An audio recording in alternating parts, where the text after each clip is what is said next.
Hello દોસ્તો, નમસ્કાર. અમારી એજ્યુકેશન એજી સુનિલ યુટ્યુબ ચેનલમાં તમારું હાર્દિક સ્વાગત છે. આજે દિવ્યાંગ ઉમેદવારની ખાસ ભરતી ઝુંબેશ છે. તો જીએસઆરટીસીમાં હેલ્પરની જગ્યા ભરતી પડેલ છે. તો કુલ 297 જગ્યા છે અને કઈ કેટેગરીમાં જગ્યા પડેલ છે તે નીચે મુજબ છે, તમે જોઈ શકો છો.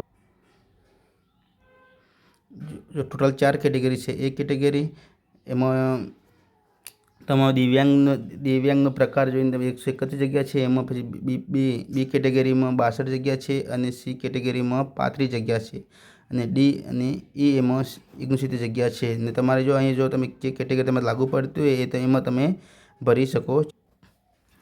તો ફોર્મ કેવી રીતે ભરવાનો તો ચાલુ કરીએ. તે પહેલાં અમારી એજ્યુકેશન એજી સુનિલ ચેનલમાં નવા હોય તો સબસ્ક્રાઈબ અને લાઈક જરૂર કરો. તો પહેલાં તમે તમારા મોબાઈલમાં ક્રોમ બ્રાઉઝર ચાલુ કરો. એના પછી તમારે અહીંયા ઓજાસ ટાઈપ કરવાનું છે. એ કર્યા પછી તમારે સર્ચ મારવાનું છે. એના પછી તમારો જો પહેલો લિંક આવે ને એમાં તમારે સિલેક્ટ કરવાનું છે. એના પછી આ રીતનું ઇન્ટરફેસ આવશે, તમે જોઈ શકો છો. એના માટે તમારે પહેલાં ઓનલાઈન એપ્લિકેશનમાં તમારે જવાનું છે. એના પછી એપ્લાય કરવાનું છે. એપ્લાય કરશો તો અહીંયા સિલેક્ટ કરવામાં આવશે ડિપાર્ટમેન્ટ, કયા ડિપાર્ટમેન્ટ તમારે ફોર્મ ભરવાનું છે. તો અહીંયા તમારે જીએસઆરટીસી ડિપાર્ટમેન્ટ ફોર્મ ભરવાનું છે. તો તમે સિલેક્ટ કરી શકો છો. એના પછી તમારે આ રીતનું ઇન્ટરફેસ આવશે, તમે જોઈ શકો છો. એની ફી કેટલી છે અને લાસ્ટ તારીખ કઈ છે અને એપ્લાય કઈ રીતે કરવાનું. તો તમે પહેલાં અહીંયા એપ્લાય અહીંયાથી કરવાનું છે. એપ્લાય કરશો તો આ રીતનું ઇન્ટરફેસ આવશે, તમે જોઈ શકો છો. તો એ પહેલાં તમારે અહીંયાથી એપ્લાય કરવાનું છે.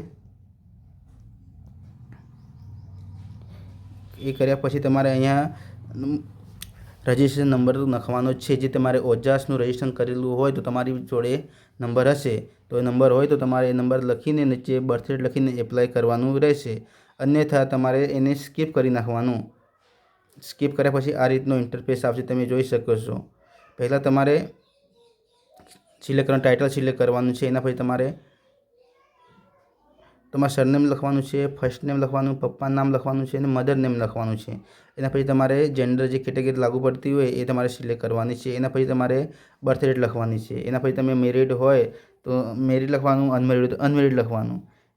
એના પછી તમારે કેટેગરી સિલેક્ટ કરવાની છે. એમાં તમારે જે લાગુ પડતી હોય એ તમે સિલેક્ટ કરી શકો છો. તો મારે એસટી કેટેગરી લાગુ પડે છે એટલે હું એસટી કેટેગરી સિલેક્ટ કરું છું.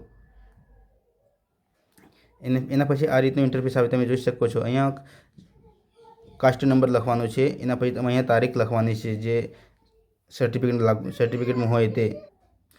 એના પછી તમારે અહીંયા એડ્રેસ લખવાનું છે. એના પછી તમારે ડિસ્ટ્રિક્ટ સિલેક્ટ કરવાનું છે, તાલુકો સિલેક્ટ કરવાનું છે, પિનકોડ લખવાનું છે.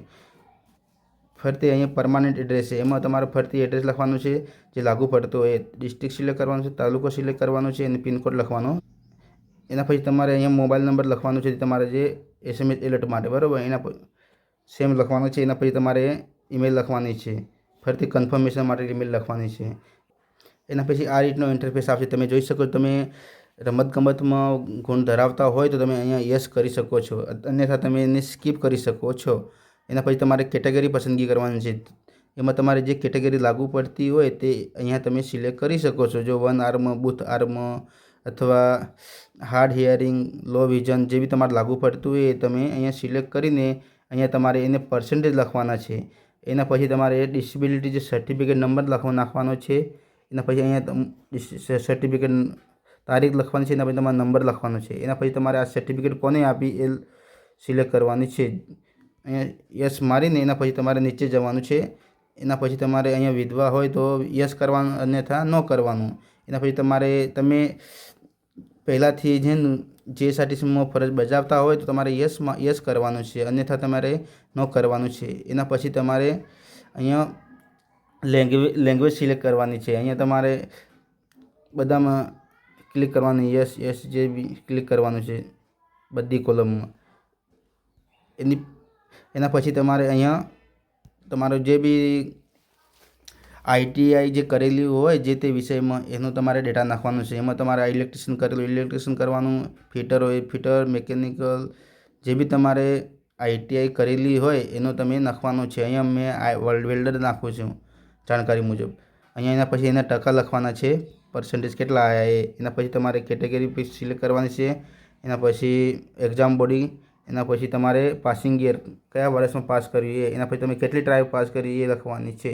એના પછી તમારે અહીંયા સર્ટિફિકેટ નંબર નાખવાનો છે, જે રોલ જે સીટ નંબર આવે એ.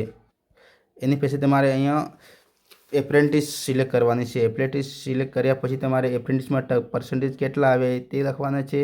એનો ક્લાસ કયો છે એ લખવાનો છે. એના પછી તમારે ઇન્સ્ટિટ્યૂટ નેમ બોડી, જે બી તમે પેલું કરેલું એપ્રેન્ટિસ કરેલી હોય એની એક્ઝામ બોડી નામ લખવાનું છે અને અહીંયા પાસિંગ યર લખવાનું છે. એના પછી તમારે એકવાર બધી માહિતી જોઈ નાખવાની, સારી રીતે જોઈ. એના પછી તમારે અહીંયા સેવ કરવાનું છે. સેવ કરશો તો આ રીતનો ઇન્ટરફેસ આવશે, તમે જોઈ શકો છો. એના પછી આ રીતનો ઇન્ટરફેસ આવશે, તમે જોઈ શકો છો. અહીંયા તમારે જે નંબર આવે ને એ તમારે એક કાગળમાં લખી લેવાનો છે. એ આવ્યા પછી એના પછી તમારે ફોટો અપલોડ કરવાનો, જોઈ શકો છો. એના પછી તમારે આ રીતનો ઇન્ટરફેસ આવશે, એમાં તમારે ફોટો અપલોડ કરવાનો છે અને સિગ્નેચર અપલોડ કરવાની છે. એની જે સાઇઝ તમે જોઈ શકો છો, મેક્સિમમમાં 15 KB હોવી જોઈએ. એ કર્યા પછી તમારે ફરીથી એના પછી તમારે અહીંયા કન્ફર્મેશન કરવાનું છે. કન્ફર્મેશન કરશો ને એના પછી તમારે અહીં એપ્લિકેશન જે નંબર હતો એ નાખવાનો છે. એના પછી તમારે બર્થ ડેટ લખવાની છે. બર્થ ડેટ લખ્યા પછી તમારે કેપ્ચા કોડ લખવાનો.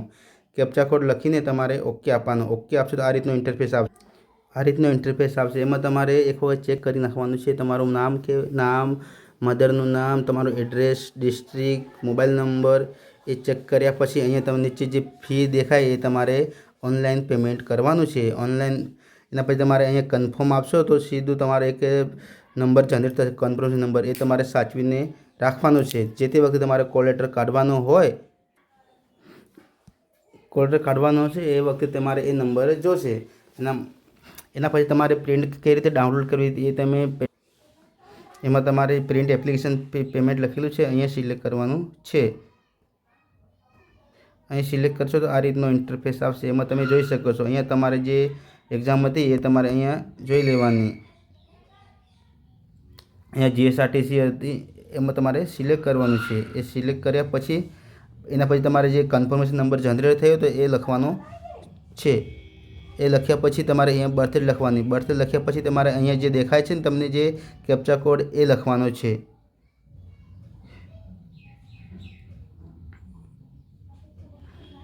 પછી એના પછી તમે પ્રિન્ટ ચેક કરવા માટે અહીંયા ક્લિક કરશો તો પ્રિન્ટ આવશે.